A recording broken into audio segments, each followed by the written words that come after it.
Hello everyone. हम पढ़ रहे थे क्लास 12th मैथ्स का चैप्टर नंबर 3 मैट्रिसेस। और लास्ट वीडियो में हमने एक्सरसाइज 3.3 कंप्लीट कर ली थी। इस वीडियो में हम 3.4 को स्टार्ट करने से पहले उसके पीछे का जो कंसेप्ट है वो सीखेंगे। ये बिल्कुल न्यू है अभी तक जो हमने करा है 3.3 तक उससे। ठीक है, तो स्टार्ट करते हैं। ये जो हमारा टॉपिक का नाम है वो है inverse of a matrix by elementary operations. मतलब कि हम कुछ रो एंड कॉलम के एलिमेंट्री ऑपरेशंस का यूज़ करके किसी भी मैट्रिक्स का इन्वर्स फाइंड करते हैं। इसका कंसेप्ट क्या है कि find the inverse of a matrix कैसे करते हैं? By writing A is equal to I A. ये हमने प्रॉपर्टी पढ़ी है कि अगर हम किसी भी आइडेंटिटी मैट्रिक्स को उसी मैट्रिक्स से मल्टीप्लाई करते हैं तो वो ए ही आता है। ठीक है, ये वन की तरह काम करता है। एंड देन अप्लाइंग रो और कॉलम फंक्शंस। रो और कॉलम फंक्शन हम यहाँ पे भी देखेंगे। To get I is equal to B into A. हम कुछ इस तरीके से रो और कॉलम फंक्शन लगाते हैं कि ये चीज़ इसमें चेंज हो जाती है। अब यहाँ पे जो हमें बी मैट्रिक्स मिलेगा ये होगा ए इनवर्स के इक्वल। मतलब हमारे पास ये था, हमने इसमें रो एंड कॉलम, रो या फिर और रो और कॉलम फंक्शंस लगाए तो ये बना। और फिर ये जो बी है ये ए इनवर्स के इक्वल मैं लिख दूंगा।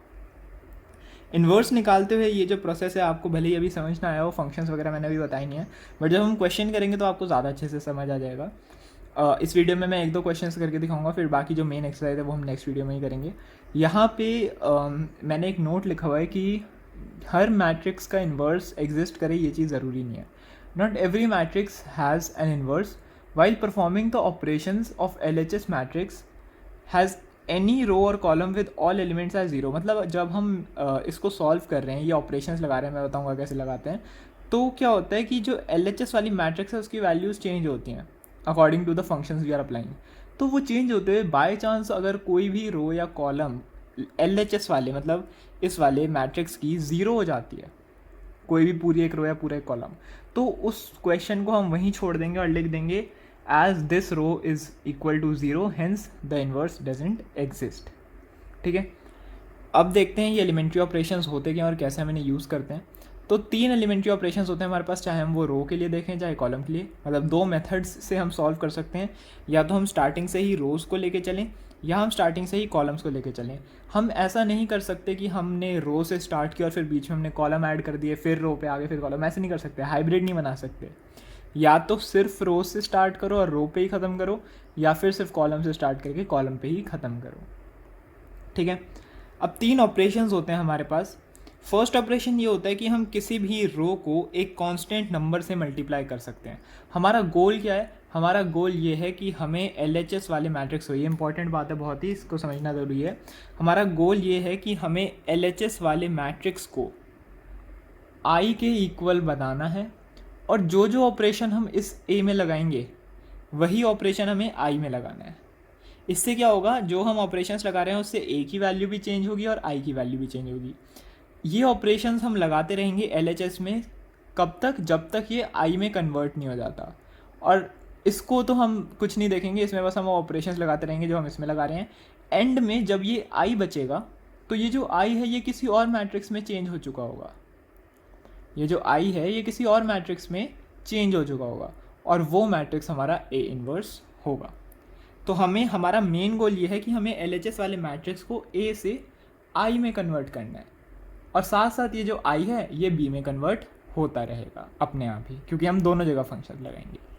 तो फर्स्ट फंक्शन हम ये कर सकते हैं, हम किसी भी रो को या किसी भी कॉलम को उसके खुद के रो को किसी कांस्टेंट से मल्टीप्लाई कर सकते हैं। जैसे मान लो मेरे पास फर्स्ट रो है अगर 1 2 3, तो मैं उसको 2 से मल्टीप्लाई कर सकता हूँ, वो बन जाएगी 2 4 6। और वही रो को, उसी रो को, चाहे मैं सेकंड रो को कर रहा हूँ तो मैं आर एच एस में जो आई है उसकी भी सेकंड रो को 2 से मल्टीप्लाई करूँगा। ठीक है, फर्स्ट चीज़ तो ये होगी। सेकंड होता है आर, कोई भी रो इज इक्वल टू वही रो प्लस ए टाइम्स, मतलब कांस्टेंट टाइम्स, ये कांस्टेंट 1 भी हो सकता है या कोई भी नंबर हो सकता है, एन अदर रो। एन डैश क्या है यहाँ पे? एन अदर रो। तो मैं ऐसे भी लिख सकता हूँ कि R1 जो है, मैं दूसरे पेन से लिखता हूँ, मैं ऐसा भी लिख सकता हूँ कि जो R1 है वो R1 प्लस 3 टाइम्स R2 है। ऐसे भी कर सकता हूँ। तो मैं क्या करूँगा, R1 में R2 को 3 से मल्टीप्लाई करके उसमें ऐड कर दूंगा, माइनस भी कर सकता हूँ, ये प्लस माइनस दोनों में चलता है। ठीक है, और थर्ड चीज़ मैं ये कर सकता हूँ कि मैं दो रोज़ को स्वैप कर सकता हूँ। मैं चाहूँ तो R2 को R3 से स्वैप कर सकता हूँ, इस तरीके से सेम कॉलम के साथ होता है। ठीक है, कांस्टेंट के लिए भी एग्जांपल लिख ही देते हैं, जैसे R1 is equal to thrice of R1। ठीक है, और हाँ एक और चीज़ मैंने ये चीज़ बताई ना, हम इसको ऐसे नहीं लिख सकते। अगर मैं ऐसा लिखना चाहूँ R1 is equal to 3 times R1 plus R2, तो देखो ये चीज़ गलत है, क्योंकि ये जो है ना ये दो स्टेप्स से मिलके बनती है। तो अगर हमें ये परफॉर्म करना है तो हमें दो स्टेप्स अपनाने पड़ेंगे। सबसे पहले तो कि R1 को हम 3 टाइम्स R2 लिखेंगे, सॉरी 3 टाइम्स R1 लिखेंगे, और फिर ये जो R1 आएगा फिर सेकेंड स्टेप में हम इसमें R2 ऐड करेंगे। अब हम यहाँ पे 3R1 नहीं लिखेंगे क्योंकि वो हमने ऊपर लिख दिया। तो ज़्यादातर जब हम आगे सॉल्व करेंगे ना तो बच्चों को आदत पड़ जाती है वो डायरेक्ट ये चीज़ लिख देते हैं, जो गलत होती है। ऐसा कोई ऑपरेशन नहीं है हमारे पास, हमें पहले ये लिखना होगा, उसके बाद ये अप्लाई करेंगे। तो आपको अभी रफली एक आइडिया होगा, मैं ये नहीं कह रहा कि आपको अच्छे से समझ आ गया होगा, एक रफ आइडिया होगा कि हमें करना क्या और कैसे कैसे ऑपरेशंस हमें यूज़ करने हैं। इस चीज़ का याद रखना कि या तो सिर्फ रोज़ करेंगे या सिर्फ कॉलम्स करेंगे, मिक्स नहीं करेंगे दोनों को। और गोल हमारा ये होगा कि हमें LHS में जो A मैट्रिक्स है उसको I मैट्रिक्स में कन्वर्ट करना है।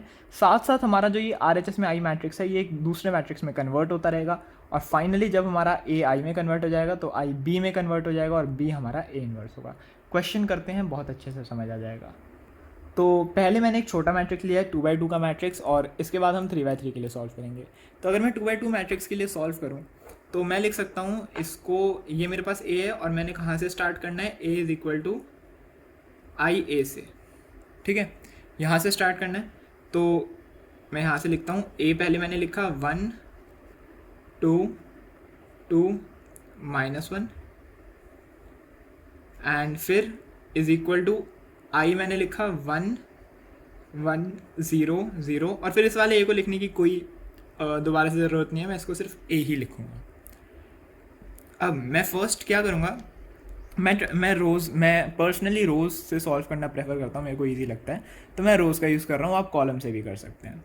तो मैं क्या करूँगा, मैं यहाँ पे मेरे को क्या बनाना है, मेरे को इस वाली मैट्रिक्स को इसमें कन्वर्ट करना है। तो देखो फर्स्ट एलिमेंट, हम सबसे पहले फर्स्ट एलिमेंट से स्टार्ट करते हैं। यहाँ पे फर्स्ट एलिमेंट 1 है, यहाँ भी 1 है, और हाँ हास्ट एंड पार्ट को ऐसे रूल नहीं है कि फर्स्ट एलिमेंट से स्टार्ट करना है, हम प्रायोरिटी फर्स्ट एलिमेंट को देते हैं कि क्या ये 1 में कन्वर्ट हो सकता है, हो सकता है तो ठीक है करो, नहीं हो सकता चलो ठीक है फिर अगले एलिमेंट पे आ जाओ। तो यहाँ पे तो ये ऑलरेडी 1 है तो मेरे को ज़रूरत ही नहीं है करने की। मैं सेकेंड एलिमेंट पे आया 2 पे, अब मेरे को ये 0 चाहिए। ठीक है, मैं अभी इस वाले कॉलम को नहीं देख रहा, मैं सॉल्व रोज से कर रहा हूँ। ठीक है, तो मैं यहाँ पे सेकेंड रो के फर्स्ट एलिमेंट को देख रहा हूँ 2, मेरे को इसको 0 बनाना है। कैसे बना सकता हूँ, मैं बना सकता हूँ by applying R1 is equal to R2 क्योंकि मैं R2 को सॉल्व कर रहा हूँ, R1 में मेरे को कुछ नहीं करना। R2 is equal to R2 minus 2 times R1, ये मेरा सेकेंड ऑपरेशन है, मैंने यहाँ पे लिख दिया, ये आपको लिखने की जरूरत नहीं है, मैंने लिख दिया। मैं सेकेंड ऑपरेशन यूज़ कर रहा हूँ, सेकेंड ऑपरेशन जो हमने पीछे पढ़ा था उनमें से सेकेंड वाला ऑपरेशन मैं यहाँ पे यूज़ कर रहा हूँ कि RN is equal to RN minus A times RN dash. तो R2 is equal to R2 minus 2 times R1। तो यहाँ पे देखो 1 और 2, ये तो मैंने एज इट इज़ लिख दिया क्योंकि फर्स्ट रो में तो हमने कुछ करा नहीं है। सेकेंड रो में देखो 2 माइनस 2 1 2, 0 हो गया। और यहाँ पे देखो, यहाँ पे भी करेंगे, हम सिर्फ इसको नहीं करेंगे, इसको भी करेंगे। -1 माइनस 2 2 4, तो -1 -4 -5। ठीक है, अब यहाँ भी सॉल्व करेंगे क्योंकि हमें जो ऑपरेशन हम लगा रहे हैं वो हम दोनों तरफ अप्लाई करेंगे, यहाँ भी अप्लाई करेंगे। R2 is equal to, first row को तो मैंने एज इट इज लिख दिया, 0 माइनस 2 1 2, तो यहाँ पे -2 आ गया, और यहाँ पे 1 माइनस 2 0 0 1 ही रहा। ठीक है, यहाँ तक समझ आया, ये A है। अब देखो मेरे पास, मैं आराम से, मेरे को इसको 1 बनाना है अगर, तो मैं बना सकता हूँ। कैसे बना सकता हूँ, मैं क्या करूँगा, मैं R2 को -1/5 से मल्टीप्लाई कर दूँगा। देखो मैंने क्या कहा था कि हम किसी भी कांस्टेंट से मल्टीप्लाई कर सकते हैं, अब -1/5 भी तो कांस्टेंट ही है, तो मैंने कांस्टेंट से मल्टीप्लाई कर दिया। तो अब मेरे पास जो मैट्रिक्स आएगी वो क्या आएगी, 1 2 0 एंड अब -1/5 इंटू -5, माइनस से माइनस कैंसिल, 5 से 5 कैंसिल, 1। अब आप देख रहे होंगे मेरा ऑलमोस्ट ये आई मैट्रिक्स बन ही चुका है, 1 0, और यहाँ पे हो जाएगा 2/5, यहाँ हो जाएगा -1/5। ठीक है, अब यहाँ सॉल्व करते हैं ऊपर। तो अब मेरे को क्या करना है, अब मेरे को R1 में चेंज करना है। तो मैं पहले लिख दूंगा यहाँ पे R1 में मेरे को क्या चेंज करना है कि मेरे को R1 में से माइनस करना है 2 टाइम्स R2 को। और मैं ऐसा क्यों करूँगा, क्योंकि देखो यहाँ पे कोई इफेक्ट नहीं पड़ना चाहिए और यहाँ पे पड़ेगा भी नहीं क्योंकि ज़ीरो है।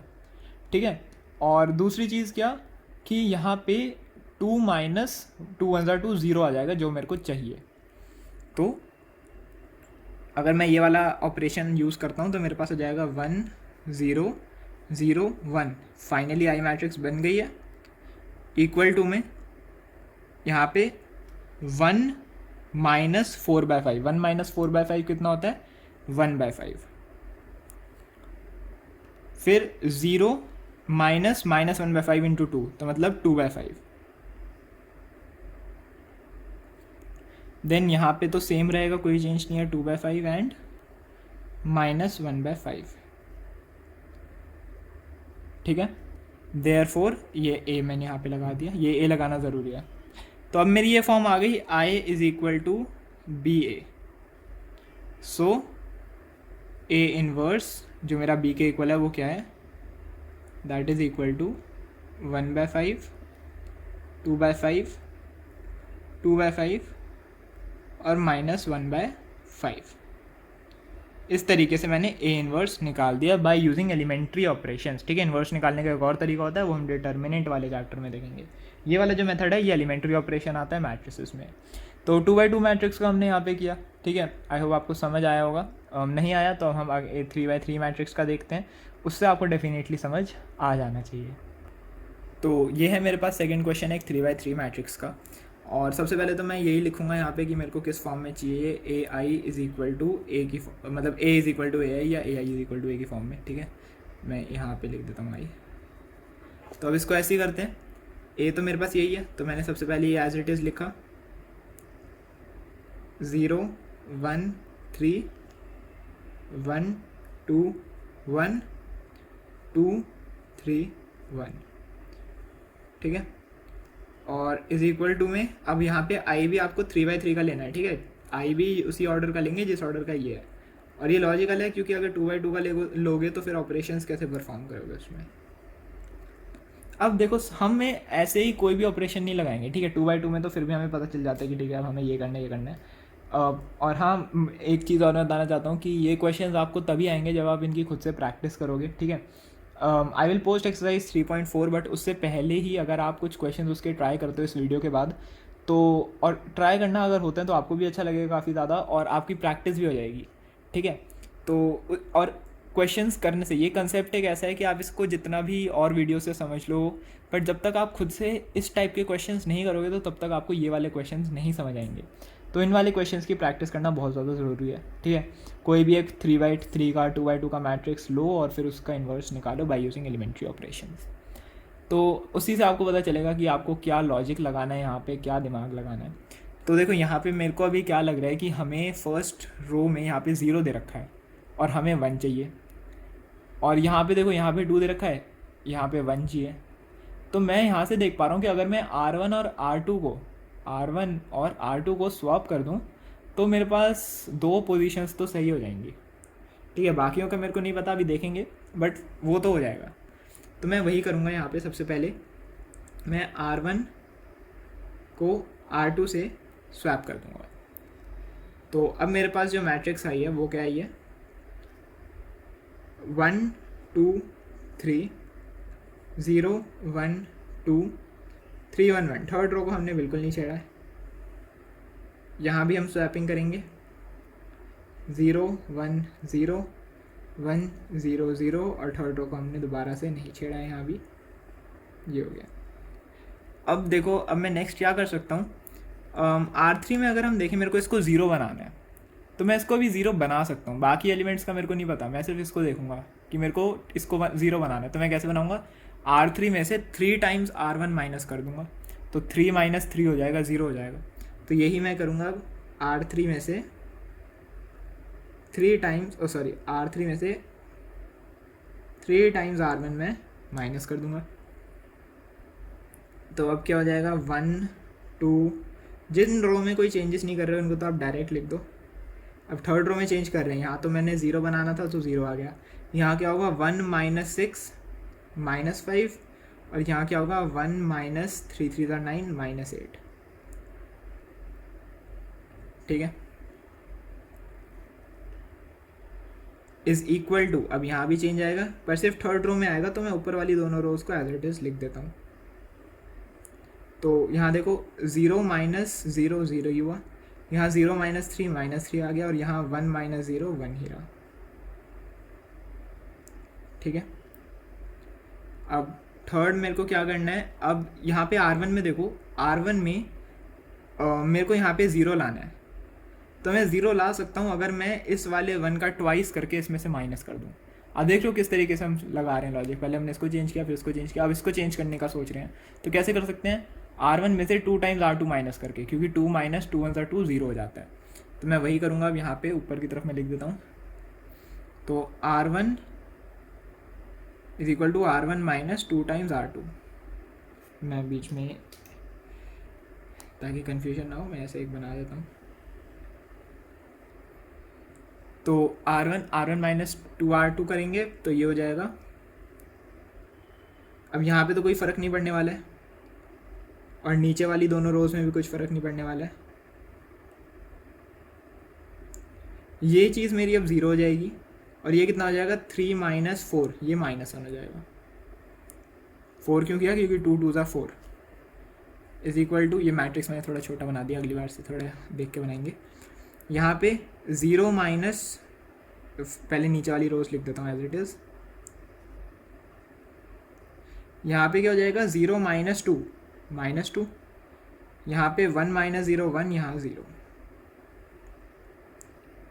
अब नेक्स्ट हम क्या कर सकते हैं, अब देखो हमें इसको क्या करना है, हमें इसको 0 बनाना है, तो मैं इसको 0 बना सकता हूँ अगर मैं 5 टाइम्स R2 इसमें प्लस कर दूँ। यहाँ 1 है ना, इसका 5 टाइम्स करूँ कितना हो जाएगा 5 में मैं ये प्लस करूँगा 0 हो जाएगा। तो ठीक है, इसको चेंज करते हैं।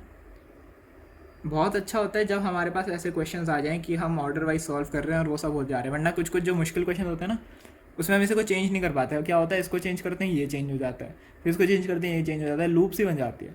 तो अगर आपके पास कभी भी ऐसे लूप बन रही है ना, तो या तो अपने एलिमेंट को चेंज करो कि इस पर अप्लाई मत करो, किसी और पे करो, या फिर पीछे एक बार चेक कर लो कि आपने कुछ गलती तो नहीं करी।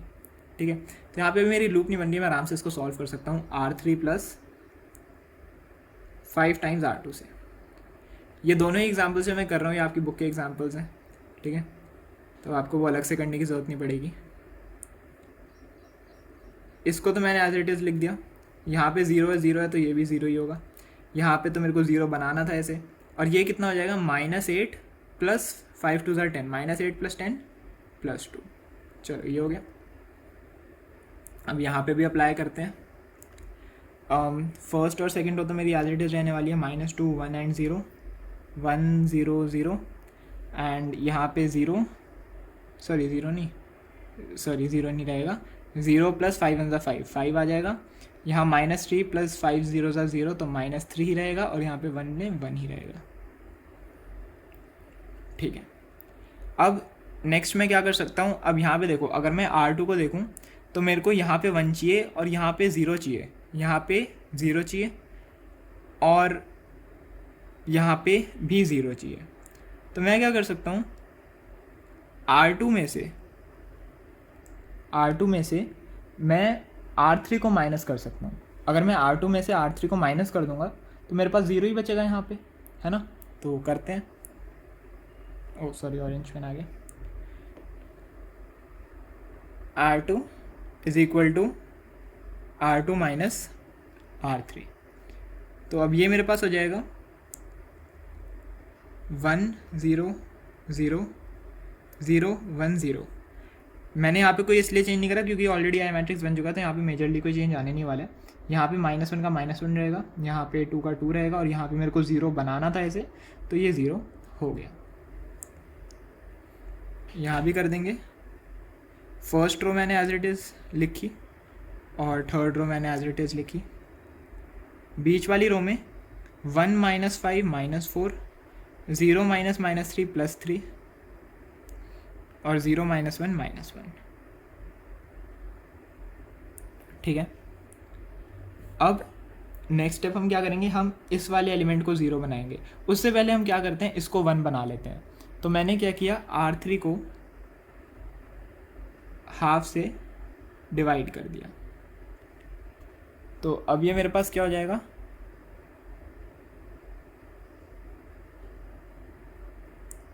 1 0 -1 0 1 0 एंड 0 0 1,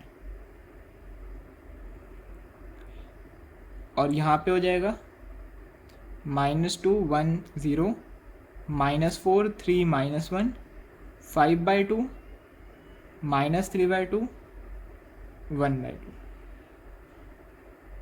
ठीक है, अब मेरे ऑलमोस्ट सॉल्व हो गया। ठीक है, लास्ट के कुछ स्टेप्स रह रहे हैं, थोड़ी सी जगह कम पड़ गई है, यहाँ पे ट्राई करेंगे, यहाँ पे हो जाएगा। तो अब मेरे को क्या करना है, मेरे को फर्स्ट रो में यहाँ पे 0 लाना है। तो अब कोई बड़ी बात नहीं है, मैं बस R1 में R3 को प्लस कर दूंगा। क्यों करूँगा, क्योंकि देखो 1 + 0 1 ही रहेगा, 0 + 0 0 रहेगा, -1 + 1 0 हो जाएगा। ठीक है, तो मतलब मेरा क्वेश्चन सॉल्व हो जाएगा। तो 1 0 0 0 1 0 0 0 1 आइडेंटिटी मैट्रिक्स बन गई है। यहाँ पे क्या हो जाएगा, -2 + 5/2, तो ये हो जाएगा 1/2। 1 -3/2 ये हो जाएगा -1/2, और 0 + 1/2 यहाँ पे हो जाएगा 1/2।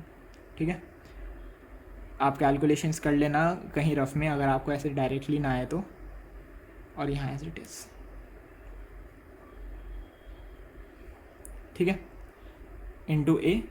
तो अब ये मेरी वही फॉर्म आ गई, I = BA, और B क्या है मेरा, A इन्वर्स है। देयरफॉर A इन्वर्स जो हमें फाइंड करना था वो क्या आया, 1/2 -1/2 1/2 -4 3 -1 एंड 5/2 -3/2 1/2। तो इस तरीके से हमने जो A इन्वर्स की वैल्यू है वो यहाँ पे फाइंड कर ली है बाय यूजिंग एलिमेंट्री ऑपरेशंस। ठीक है, तो एलिमेंट्री ऑपरेशंस का यूज़ ऐसे करते हैं, हमारे पास 3 एलिमेंट्री ऑपरेशंस हैं, उनको कंबाइन करके हम अलग अलग तरीके के फंक्शंस का यूज़ करके LHS को I में कन्वर्ट करते हैं। ये हमारा एलिमेंट्री ऑपरेशंस वाला मेथड है इन्वर्स निकालने का।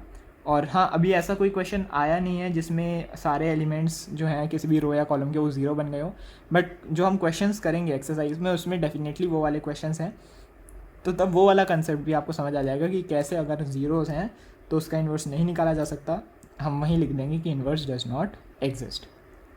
तो इसी के साथ हमने ये वाली एक्सरसाइज मतलब इसी के साथ हमने ये वाला जो कंसेप्ट है वो सीख लिया है कि एलिमेंट्री ऑपरेशंस कैसे करते हैं। अगर आपको समझ नहीं आया तो इस वीडियो को एक बार दोबारा देखें, फिर भी नहीं आ रहा है तो थोड़ा सा वेट करें, और जब मैं एक्सरसाइज 3.4 के और क्वेश्चंस करूँगा तब आपको समझ आ जाएगा। ठीक है, सो एक्सरसाइज 3.4 स्टार्ट करेंगे हम नेक्स्ट वीडियो में।